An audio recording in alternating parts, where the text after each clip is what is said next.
Dr. Thomas Surge, FGCU University Professor for Limnology and other ecological studies. He has been invited by us to give us a presentation about the algae. Thank you. Thank you, Ernesto. I do have an accent. No. Yes, I do. So if there is a word you don't understand, you just raise your hand and I'll repeat, okay? All right, so I'm going to talk about the algae, and I'm going to use the analogy with, The Good, the Bad, and the Ugly movie, that Italian Western. And you're going to see first that the good algae is sometimes not the one you think they are. You actually sometimes, here in Florida especially, look at them as bad algae and sometimes ugly. So, of course, the concept is very, very subjective, and I'm going to try to alleviate the subjectivity and give you objectively what are the good, the bad, and the ugly algae, the one you don't especially want to have. Okay, so what are algae? Anybody knows here? Well, there could be mostly one cell. There could be also a bacteria. You have cyanobacteria called blue-green algae. I'll get to this. We also have algae that can look like plants. Example? Chara. Yeah, Chara is actually, I'll show you some pictures, is actually Don't answer that. We have a prize. an alga. All right, and it looks like a plant. It's actually, people think it's one of the primitive plants. And you also have the seaweeds, but we don't have them in our pond. But seaweeds also are algae. So I will mainly focus here on the microalgae, the small ones, okay? And they can sometimes agglomerate and make big mats, so we're going to look at that. But generally, the micro-size algae. All right, so this is microalgae, and as I said, I can differentiate them as different size. All right, so you have the macros, the big algae, and this is Chara. And you have, if you see them in your pond, it means that your pond is very healthy, or quite healthy, because they don't like when the nutrient is too high. They generally don't compete with the other plants. This is an alga, but again, very often pulled together with the plant, even though it is an alga. Then you have the microalgae, the phytoplankton, and also the benthic algae. We'll look at those in a minute. All right, so generally you need a microscope to be able to see them with a naked eye, especially when they're floating or suspended in the water column. All right, and they can be living alone, or they can be also as colonies, so they make chains of algae all together. All right, and they can also make this very nice spatial configuration, as you see here. So they're kind of beautiful. Another one here is a green alga, and this is a cyanobacteria here. So it's a chain of cyanobacteria. So some bacteria can actually do photosynthesis. They don't really have a nucleus like the other algae I showed you, but they can chain together. They're generally very, very small, but then they can also form very, very large mats. All right, so you can also differentiate them by colors. All right, so we have the green algae. All right, and we have the yellow-brown diatom algae, which we call them also glass algae because they have a skeleton made of silica. All right, and you have the red algae, which form also red tide over in the ocean, but you also have them in your pond. Not very many, but you do have them. And the blue-green algae. Okay, so eukaryote means they have a nucleus, and the prokaryote means they don't have a nucleus. They're very primitive, very, very simple. All right, and then you can also differentiate them by location. This is where I want to make sure that I don't lose you here. You have the free-floating or suspended algae, so the planktonic algae. Plankton is, by definition, organisms that cannot swim against current. You will be carried away with the current or the wind-generated current in your pond. Okay, and you have the bottom algae. All right, and this is the one generally you have a problem with. So we call them periphyton. So I will refer to this benthic algae as periphyton. Benthic for bottom. It's easy to remember. B, bottom, benthic. And they live on the bottom, and sometimes they can be attached to plants. They can be attached to animals. You have them on the sea turtle shells, on turtle shells, not sea turtle. And you can also have them suspended when you have a lot of mixing in your pond. Or they can also float on the surface as mats. They can also be attached on plants, like on Chara. Chara actually love to have these. The algae like to be on Chara, attached to Chara, and they can float on the surface. All right, now the algae, are important. You don't have to remember that equation. I won't have a pop quiz on that equation. Don't worry about it. But they do photosynthesis. So they're beneficial. You need them. And one of the reasons is, they produce oxygen. As you can see here, what you don't want is too many of them because they also respire. All algae in plants respire all the time, and when there is light, they compensate their respiration by producing oxygen, and generally more oxygen than they consume. All right, so they are very important, and they also are very important because they are the base of the food web, or the food chain. Where you want to, we have a food chain. So you have they're called primary producers, also with the plants, okay, and you have grazers that will be eating these algae, and then you have the carnivore 1, 2, and 3, and as you can see, to have a healthy, balanced ecosystem, you need them. You cannot live without them. What you don't want is too many of them, okay. All right, now what controls algae? Why do I say that? Because to be able to understand algae and why they overgrow your pond, you have to understand the ecology, which is what I study. So to grow a healthy algae or a plant, actually, you need light, you need adequate temperature, and light and temperature are kind of linked together because light basically warms up your water. And you have the nutrient, and you have two kinds of nutrients. You have the macronutrients, the ones that are necessary 100%, phosphorus, nitrogen, and actually carbon dioxide, which generally is not missing.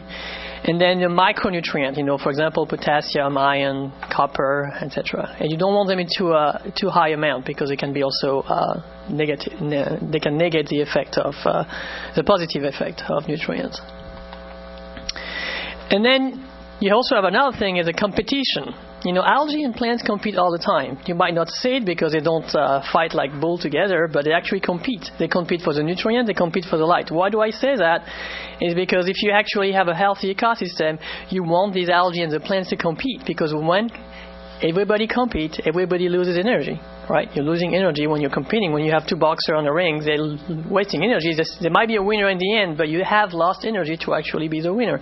So when they're competing, you actually have a way to control them at the same time. So the algae and the plant compete with each other. All right. So to have actually a very good balanced ecosystem, you need to have a nutrient loading which must be controlled, and we've seen that. You had quizzes. You mentioned the nutrients. You mentioned the dog waste. Not entering the pond. So we know that. And again, you also want to have your algae compete with each other, but also with the other plants. So a lake devoid of plant generally is not very healthy, because the plant and the algae no longer have the competition going on. And if you only have algae, well, that's good for them. They're wasting less energy to be able to grow, right? And then you want also to have the healthy microcrustaceans, so zooplankton. All right, so these are very, very small crustaceans that live in the open water, and they feed on these algae. All right, and when you use copper sulfate, for example, the copper sulfate actually has a collateral effect. Everybody knows copper sulfate? All right, okay. So copper sulfate not only kills the algae, but it also collaterally kills what controls the algae, the zooplankton. All right, so if you're killing the zooplankton, you basically are defenseless against the algae, unless you're using copper sulfate. So I very often tell my students it's like a crack addict. It's very cheap, but because you have no other way to control the system, you got to use more and more and more and more, and it's like a downward spiral to generally a dead end. All right, so way to control algae, again, the nutrient, you have the light, you have what we call the bottom-up control, so the nutrient controls the algae, and if you have a lot of nutrients, you generally have a lot of algae, and eventually if you have too many of them, you can pretty much choke your system. Okay, I think you know that. And then you also have the top-down control, so it means that you need also to have a healthy top predator to control your algae. And that's a healthy ecosystem. You need the bottom, you need the top, and you need some nutrient, but not too much. And you need all the different members of that food chain. If I'm going too fast, you tell me, and I gotta slow down. All right, so we're getting to the movie, The Good, the Bad, and the Ugly. Sergio Leone. You know the tune?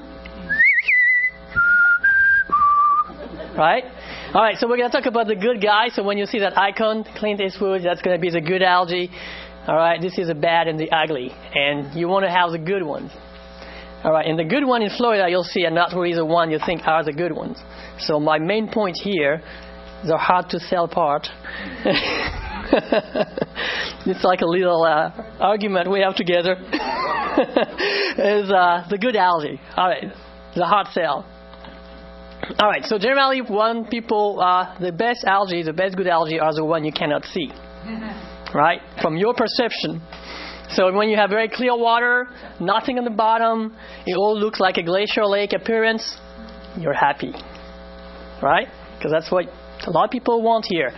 Why is that? Actually, at WCU, I have a social program. I'm including the social and behavioral sciences, and they're studying the perception of a homeowner to different types of pond and the way they look like. And especially people coming from up north, where they have these glacial lakes. When they come down here, they want to have the same lake down in Florida. Turns out it's impossible to have this unless you heavily manage the lake eventually with chemicals. All right, so I understand that you're going down, up north, but it's very different here, and I will explain that. Generally, the glacial lake have a limited amount of nutrients, and also the temperature is lower, so the algae don't grow as fast as the algae down here. And this is the main difference. So they can either tend to be like this or like this, and you're okay with this as well. The water is clear, you don't have a lot of floating mats, you have these nymphea, you're happy. The problem is, in Florida, I don't know if you've seen the change from this slide to this slide, I did change the wording on top. In South Florida, you get actually the good one as the one you can see. Alright? So my goal here is to teach you how to distinguish the good one from the bad one from the ugly one. Because for you guys, they all look like the same, right? Okay. So the one you can see, in the limited nutrient system, alright, where we have basically very little nutrient in the open water, in Florida, especially in limestone-based wetlands or ponds, you will grow this type of algae. When you have limestone in Florida, the limestone basically sequesters most of the phosphorus through chemical reaction. And the system is very little loaded with phosphorus and nitrogen. But despite this, paradoxically, this is what makes the system unique, you have a tremendous amount of algae. Okay, and this is an example here. This is actually a pond on campus where we don't use fertilizer. All right, and the water is actually low nutrient for this specific pond. And you can see that you have a lot of algae on the bottom here, and eventually they float on the surface. I will explain to you guys why they come up to the surface later. Okay. This is another picture here in the littoral zone, so the shadow part of the pond where you see these algae. And for the most homeowner, they call me and they say, I have an algae problem, I have an algae bloom. And I come to see them and I say, okay, I'm coming. I say, well, it's not an algae bloom. First, because the definition of an algal bloom is, actually I said it in the question. I changed, I didn't say algae bloom, I said alga bloom. Is, for the definition, it's one species. That's a bloom. A species is actually, an algae bloom, or algal bloom actually is one species that will bloom and basically overgrow everything else. This is not actually one alga only. It's actually a healthy community of a ton of different type of algae which cooperate all together like a symbiosis so that they can use a tiny bit amount of nutrient in the water to be able to grow. And it's only because of that cooperation that they actually are able to grow in such a high biomass or amount with very little nutrients. And that's what's very unique in Florida, is that you have that association. That's very unique. You only find those associations in Florida, some part of Mexico and Belize. And also, you also have this type of association up in Canada and north of the USA. But these are very remote and not exactly the same. All right, so scum is not always bad. It's actually from the university I used to work with at FIU, all right, where basically we put a website showing that, these algae are not bad algae. You don't want to kill them. They actually are very beneficial, and I will explain to you why they're so beneficial. So who's learned something here today? so far? You knew they were good? Or actually, when you see those, you call the lake management and they say, I don't want to see them, you got to use copper sulfate because they obstruct my view and they look nasty. So certain types of algae actually uptake nutrients? Yes, they like nitrogen? Yes, actually these algae, they uptake nutrients and they also take phosphorus very well, and when they dry, during the dry down, they sequester the phosphorus and create limestone and do not release it when they get reweighted. So it's like a natural phoslock, if you want. Phoslock is a treatment to lock phosphorus in. And that's why the Everglades is so depleted of phosphorus, because these algae during the dry season, during the dry down, they actually sequester that phosphorus and don't release it. I actually have 2 papers published on this. And we use them in stormwater treatment areas, actually, around the Lake Okeechobee. Okay, so these are the good algae. And we put a show together with Clyde Butcher where we actually educate the kids. I'm trying to educate the people so that in the future they won't make the same mistake that their parents are doing. So that's my role as an educator, to do this. And basically we show them what periphyton is. And it might look nasty, but it's not nasty. It doesn't smell bad. It doesn't decay. It decays, but it doesn't smell bad when it decays. And when it decays, actually, it helps the lake. It actually, when it dries out, especially. All right, so this is what it looked like as a close-up. As you can see, it's a mat. Looks like a very spongious mat. It's not thin. It actually can be very thick. And you can see it's not one algae. I'll see you some example of the bad and the ugly algae to contrast with. But you can see that here, you actually have different layers of algae, and depending on where you are inside the mat, you have different types of algae. All right, and that's what it looks like underwater, and this is what it looks like when it's floating on the surface. And the reason they float on the surface is because they trap bubble during photosynthesis. Remember, they make oxygen, and when they make too much of oxygen, the oxygen dissolves in the water, gets into non-dissolved oxygen, so oxygen gas, gets trapped into that matrix, which is like a sponge, and then they come up to the surface. I have a little animation to show you this in a minute. If you really want to know more about why the Everglades system is so unique and why this algae, this periphyton, is so important to the system, I highly suggest you read that review, which is a very comprehensive review on the Everglades, generally speaking, but also there is a strong emphasis on the periphyton, that healthy algae. What's the life cycle of the algae? I mean, does it live for X? I need to speak closer to you. Repeat the question. Oh, so the question is, what's the cycle of these algae? All right, that's actually something I'm studying right now. It looks like they do have a cycle, and we're not entirely sure of what triggers a cycle. But generally speaking, they grow very well starting in March. All right, March, April. They grow very well until the late rainy season, and they can actually go through several cycles. When they detach themselves from the ground, so from the bottom of your system, they get to the surface, and eventually they will sink back down to the system and rest on the bottom and be recycled down there, and also create marl as well, which is a calcium carbonate-based soil. And we don't really know what happened at the end of the rainy season, and it's something I'm studying right now. It looks like there is a collapse of that mat, and they become very crumbly. They don't really hold tight together. And several people have made an assumption that it was because of the nutrients, that as your system, the water gets more concentrated because you have evaporation at the end of the dry season, of the rainy season,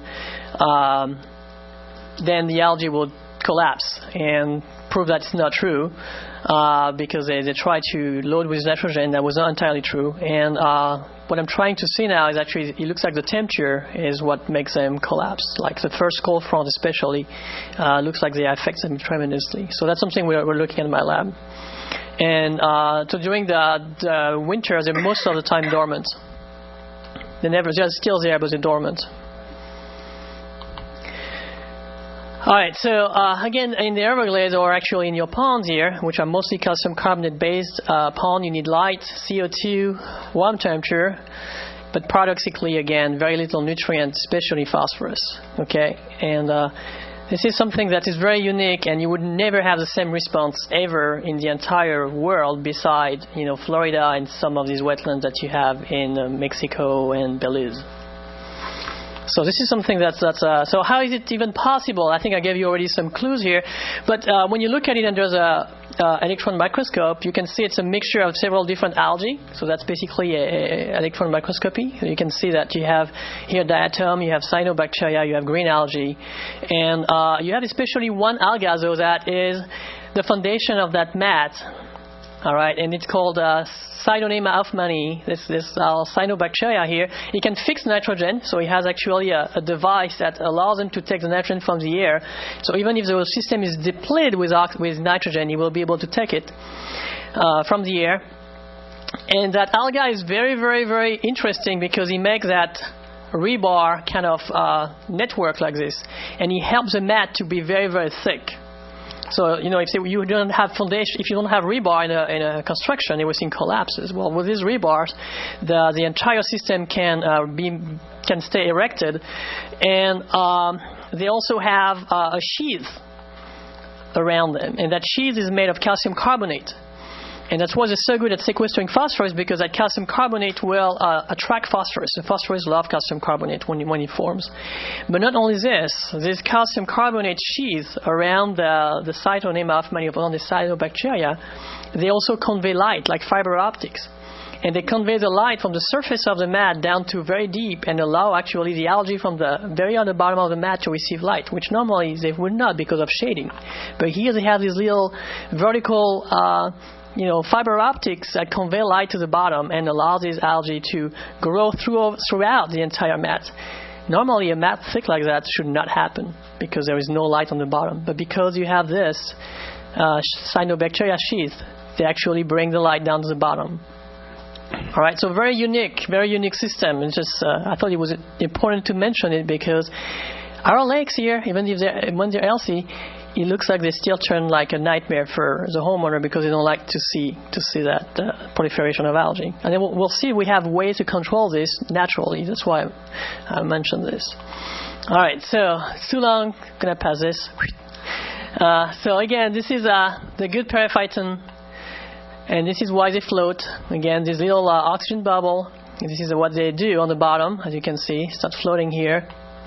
And the way they do that is that first they grow on the bottom until they become very thick, and when you have a lot of oxygen bubbles trapped into it, they start floating on the surface. And then they will venture into the open water. And this is generally what you guys don't like, is when they actually venture in the open water, because that's all you see. And we talked about design about ponds, and we looked at the most common design, which was these very convoluted ponds, where they're not very wide. You had that slide where you have the square pond and you have the one that actually is kind of convoluted. Well, it's very easy for the algae to actually reach the other side of the pond and cover it all, because it's not a lot of void to fill. Remember, because you have a lot of shoreline, and they love to grow on the shoreline when you have enough light. And when they come to the surface, then eventually they will merge on the surface, connect together, and they can. I have people calling me, "Oh, you could walk over it." I say, "Well, no doubt, because the shoreline from one to the other is maybe 50, 60 feet. So that's easy for these algae to go from one side to the other. All right, so there is also some design that help these algae to be really problematic. All right, so here you have actually a algae mat, because they also love to pair with Chara. Chara again is that alga that looks like a plant, and they can grow and go on the surface and create this very, very large, tremendous mat like this. All right. So this is also what it looks like, and a lot of people call me, okay, I think people just threw dog poop in the water. Well, that's not actually it. We call them sweaters. All right, and basically what happened is in system where there is not enough nutrient in the water, the algae will steal the nutrient from the plant. So they will grow around the plant, kind of smother it, all right, and the plant will leak nutrient as they smother it, and they will steal this nutrient because there is not enough in the water. Okay, now I'm going to ask you a question, since we love quizzes here. What do you think the nutrients are in most concentration in a very low water nutrient concentration. Let me rephrase this. In the system where you don't have a lot of nutrient in the water column, where do you think you find the most nutrients? Not in the air. Well, around the plants, if you can manage to steal the nutrient from the plant, but there is also another very, very easy source. What do you think that'd be? On the bottom. Yes, on the bottom. All right, so you find this when you have low nutrient in the open waters, these plants will basically grow on the bottom and around these plants to be able to get the nutrient out of them. All right, so that's why they grow on the bottom, and to have this happen, the water needs to be clear. All right, so this is another good, and I know you don't like to see this picture. So how can we actually manage to prevent this algae to grow so much, especially in the shallows of the ponds? Well, planting. We've talked about planting all the time. Generally, when people have problem with this plant, it's because they don't have any planting on the shoreline. All right. Again, the shoreline is where you have very shallow water. So you have a lot of light penetration. Even if your lake is turbid, you're still going to be able to grow in the shallows, right? So if you have no plants, you have no competition between the algae, here's a good algae, and the plants. If you have the plant will shade out your algae naturally. And even if they don't do it completely, they will prevent the periphyton, these algae, when they start floating, to reach the open water. Okay, so here we have an example here where this is a pond by my neighborhood. I know you don't like cattail, so we'll think about the cattail not there. But you have spike rush, and you have actually the periphytons that cannot grow here. And when it grows, it's actually still the growth is restricted to the shoreline because spike rush act like little rakes like this, and they prevent the algae from getting into the open water and eventually completely cover it. Because that's one way to control it. The other way, if your pond is let's say, very shallow all around, the other way is to make the water more turbid artificially by using dyes. All right. So if you know exactly the volume you have, and you can actually calculate how much dye you need to put to prevent the algae to grow on the bottom, in the center of your pond. I'm not talking about the littoral zone here because that doesn't work in the littoral zone. You need to have plantings to have this happen. Okay. So that's pretty much what I always tell the people, there's a good algae, and this is one way to control them. And if you don't, and if you kill them with copper sulfate or any other algaecide, what happens is you're creating a mass murdering, and they will release a lot of nutrient when you do this. When they die naturally, you actually have them not releasing nutrient because it's a slow process of decaying. But when you actually kill them very quickly, you have a release of nutrients. And when you repeatedly do that, you're killing the algae, and you're also killing the collateral effect. Remember the other wildlife that's around, the zooplankton that eat the algae, and you're also killing the mollusks that eat the plants. So basically, you're defenseless against, algae growth and especially the algae growth and the plants if you don't control them. So you're hooked up to algaecide or herbicide.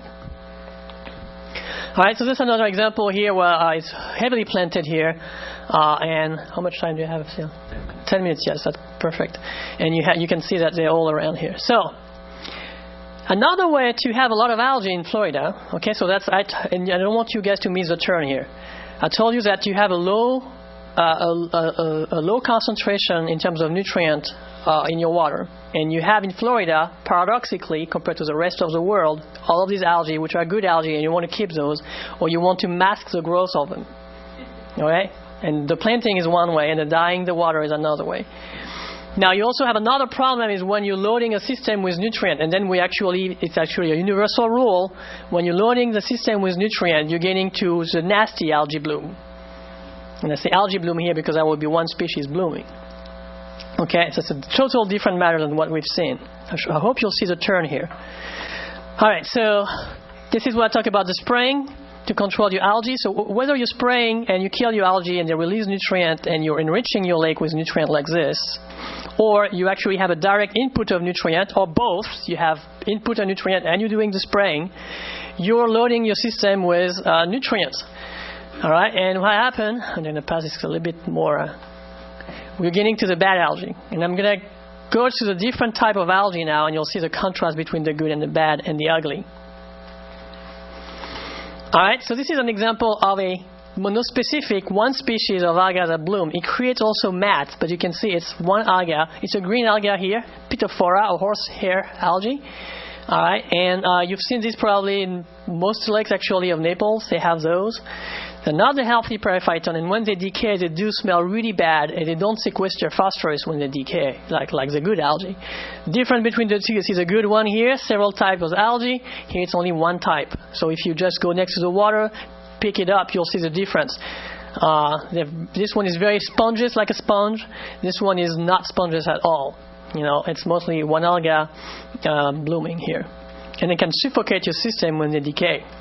Take a lot of nutrient, oxygen when they decay. All right, it's another one here. Blanket weed or cladophora can also grow in the ocean, depending on the species. And there's also one alga. It's a green alga. Generally, the green algae are not the ugly. They do smell bad when they decay, though. All right, and then you have a Spirogyra. All right, so again, that's actually a lake in Naples. You see, it's one alga blooming. And this is a good one as a contrast. You see the bad one is a good one, you see. None of these green algae produce toxin yet. So we'll get to the toxin in a minute. Alright, so here we get into the blue-green algae. Again, these are cyanobacteria. So they are, bacteria that actually can photosynthesize. They have a pigment, they have chlorophyll to be able to capture sunlight and do photosynthesis. Alright, and this is a map that shows you, where you have, bad taste and odor and toxin occurrence. Florida is one of the main places where you have this toxic algae bloom, especially toxic. All right, and you've seen that picture already. So that's microcystis. It's a very, very tiny alga, and it floats on the surface. And when it does that, it completely blocks all the sunlight, so they compete with all the other algae. They're very good at taking nutrients, so they're very fast growing as well, and they're very toxic. And that's 43% of the algae bloom toxics that we see in Florida are linked to that Microcystis aeruginosa. From my lab, we also extract that alga, and it releases chemical in the water to kill the other algae. It has an algae side that kills the other algae, all the competitors. And to some extent plants as well. So we extracted, the toxin, we expose it to different algae, and they die. They can't compete with that guy. That's Microcystis. No, but the one that you said that competes. That's the one, the Microcystis. When we actually grow the alga into a flask, and we filter out the algae, and we take that water, and we expose at a different concentration, different other strains of algae, it kills them. They don't grow. Yeah. So hydrotoxic also, we talk about it's hepatotoxic. Here you can see the control, and you can see the liver here with this mouse. So hydrotoxic. So the problem with fontaine, if you have a fontaine and you have an algae bloom like that, you're putting that mist of toxic algae in the air. Might not be a good way to be around the water if this happens. It's also highly persistent in the system even when the algae bloom is gone. Then you have the second one, Sandrospermopsis. We actually grow it at FIU. We sell pretty much a 1 milligram, costs about $6,000 to sell 1 milligram. It's very, very toxic. And we collect it from Lake Jesup and Lake Apopka over in Central Florida. And we grow them, but they're very, very, very toxic. They also can get the oxygen from the air, the nitrogen from the air as a source of nutrients. They make that Sandrospermopsin toxin, very bad toxin as well. Then you have Anabina, and you can see all of these are very, very small microalgae, creates chem on the surface. Does also the microcystin, anatoxin, so that's nerve damage, and saxitoxin, that's nerves axon, so your nerve system. They also can capture the nitrogen from the air. They have a special cell here. So even if you don't have nitrogen, they'll get it from the air. So they compete with other algae by releasing chemical to compete with the other algae. They block the light because they grow on the surface, so the other algae cannot grow. And they're very good in taking nutrients. They grow very fast, and they can take the nutrient from the air if they don't have it in the water already. So as you can see, they're very, very good competitors. All right, then you have Planktotrix, which is a scum-forming one. All right, and you can see also toxic. Aphanisum menum, Flossaque, so that's also another one. All right, It's much more rare here in Florida. And then Pseudospherium, which I've seen sometimes. So of course you don't want to have your dog drinking that water. Got some macrocystin toxin, and Lingbia. If you live especially in a pond that's close to the water and the water to the Gulf and the water is brackish, this is what you're going to see. And people very often confuse that with a good guy, but you can see it's very different. It's actually one alga blooming, and smells very bad. It also can create some irritation on your skin, so it's a skin irritant as well. It's not that toxic in terms of killing you, but it does have some toxic toxin depending on the strain. Hope you see the difference between the good and the bad now. All right. So what do we do about all these stages? All right. I think we already talked about it. So why don't we use these slides?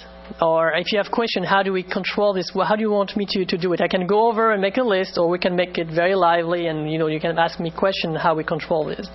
Two options. What do you guys prefer? The catalog. Go over it. And then you write your question, and then you ask me? Okay, all right. So one way to, when you have an algae problem, the good algae, you have no problem, okay? But if you do have an algae with a bad algae problem, or the ugly one, the first thing you need to do is identify the source of nutrients. All right, some are very easy. Like we mentioned, if you have a culvert and you have water with nutrient getting into your lake, that's an easy fix. If your dog waste, that's an easy fix. If you're actually putting directly reclaimed water into your pond, I've seen this recently. I'm not going to cite the HOA. I mean, actually, it's several HOAs. They have 23 lakes and 32 acres of water, and they feed their pond directly with reclaimed water. That's disturbing. To maintain the water high. We can go over this. It's kind of a weird way to avoid sending the reclaimed water from the plant to the Caloosahatchee River. They send it to the detention retention pond, so that the detention retention pond clean it. But the homeowner don't like the water turning green, so they use copper sulfate, and now you have copper sulfate and the bad nutrient getting to the overflow box, getting to the Caloosahatchee River. I mean, this is nuts, right? But this is what's happening right now. Okay, so you do that. Then you have the diffuse, the sprinkler system, your fertilizer. So make sure you test your soil. You know exactly if your soil has everything. There is a problem that you have during the dry season with using reclaimed water to water the lawns. Okay?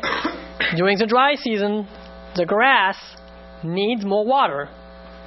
It doesn't need more nutrients. And the problem is that if you're using reclaimed water, it comes as a package, water and nutrients together. So that's a problem, because it means that during the dry season, you're going to load a lot of fertilizer into your lawn, right?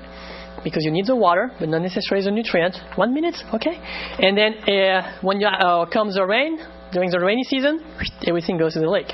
Problem. All right, so that's a way. How to remove the nutrients? Well, we talked about dredging. That's expensive. If you use a lot of copper sulfate, your sediment is unsafe to be handled, so it's expensive to dredge. And sometimes you can't because it's too toxic. You can hope for a good flush like we had last year, but remember, each time you have a good flush, that thing the problem gets out of your backyard, but it gets to the Caloosahatchee River or to the bay. So you're displacing the problem. You can use chemicals. Again, we're trying different chemicals, Foslock. You can use filtration with wetland. When you don't have room to have wetland filtration around, wetlands are very good to filter water. They're the kidneys of ecosystem. So you can use actually floating wetlands. So this is basically as the plants on floating mats that we've seen. You can rake the mats. If you rake them, you're removing nutrients. The mat have nutrients in them, you're removing them, and you can eventually compost them. All right? Or you can continue, using algaecide, but it just exacerbates the problem. They don't really fix it. It's a band-aid, but it doesn't really fix the problem. All right? I think I'll stop here because pretty much it's overlapping here. These are other options. I'd rather have questions because I'm sure you have some. Yes. Questions. Could you talk about using dyes? I think this is the first time I've heard of this. Well, the nursery might not like dyes because it might kill also the beneficial plants. No. It's a very hard It's a balancing act. Correct. But the dye is So like actually. you dye your pond first or Yeah, it's something? a chemical that is inert, so it's not going to be providing more nutrients. It shades the light, and then they come in different colors. Blue, and how have you ever seen a pond that is blue? Well, it's artificial. You die, I know it's so artificial that it really blows my mind. It's like the natural color of the water is olive green. Okay, that is the natural color, olive green, or it could be translucent, like. Completely transparent, and the algae will give us some coloration, but the blue dye, I don't know. Well, one of the reasons they use blue dye is because, photosynthesis, especially for organisms that use chlorophyll, absorb into the blue and the red. Now, we could use blue and red. The problem is that if you use red, or if you use very, very dark dyes, your lake will also absorb too much heat from the sun, and the water, as it warms up, can trigger algae bloom, especially the cyanobacteria, which likes very, very hot water. So blue is the one that looks like absorbs the less heat, because you're into the blue and then the UV, and blocks the most efficient wavelengths in terms of the light is made of several colors, and blue is one that you block. So these dyes will prevent the algae from growing, especially on the bottom of the water, and also to some extent in the open water. But you got to remember, these open water algae, they always cycle through. So the bottom algae are the ones that are fixed on the bottom, so they don't have the luxury to go get their light on the surface. Yes? You don't think my lake's ugly? I have an don't think opinion it's about too blue. but you're deep enough, Yeah. so it's going to be dark. Yeah. And then that shades the color of blue. I use something called crystal blue, and I only put in 1 quart, I think, a week, unless it rains. But it makes it. It's not blue, but it's dark. It's just dark rather than olive. Can be a little bit like indigo blue, a little bit turning to the indigo. Yeah.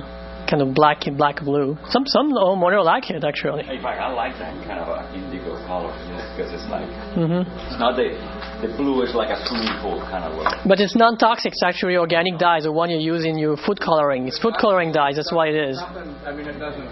Correct. No, it's inert. There is no NMDS with it. It's very safe to handle. It doesn't damage much your ecosystem. So I just have a follow-up question. So is it like the first step in making your pond healthier, or once you pick using a dye, you're always stuck using a dye? I mean, can you use it to help correct your pond? Yes, you can use it as a transition as you're removing the nutrients, whether you're using, demucking the lake, meaning removing the muck, or you're using chemical, or you're using aerators, or floating islands, which are, again, still experimental. All of these are valid. Now, with floating island, for my research, I think I can announce it now, I have a student working on this, and we found that, we had a paradox. Mike Bowers uses this floating island very much, and normally BMAT recommend 20-25% of the lake being covered by this floating island, and Mike Bauer generally put 0.5 to 1, maximum 2%, and we see an improvement. So the question was, why do we see an improvement while there is only 1 or 2% covered, and they don't remove much nutrients? Because I measured it, and I said, well, you need at least 20 or 30 years of treatment like this to remove the nutrient in your lake. So one of my students looked at this island, and we had two basic hypotheses, or three actually. One is that these plants, they're grown hydroponically. They're not really actually aquatic plants. They actually are regular plants. But their roots normally are in the ground. And plants, when their roots are in the ground, they compete with each other by releasing what we call allelopathic compounds, so xenobiotic compound, to compete with the enemy or the competitor. And it's the first time that these plants are actually put in open water with their root hanging in the water. So what my student did is she cut the roots, she extracts, the toxin that's there eventually, and we tested on different algae. And it stopped the growth of these algae. So they actually make a natural algae side. don't write it yet. Don't write it yet.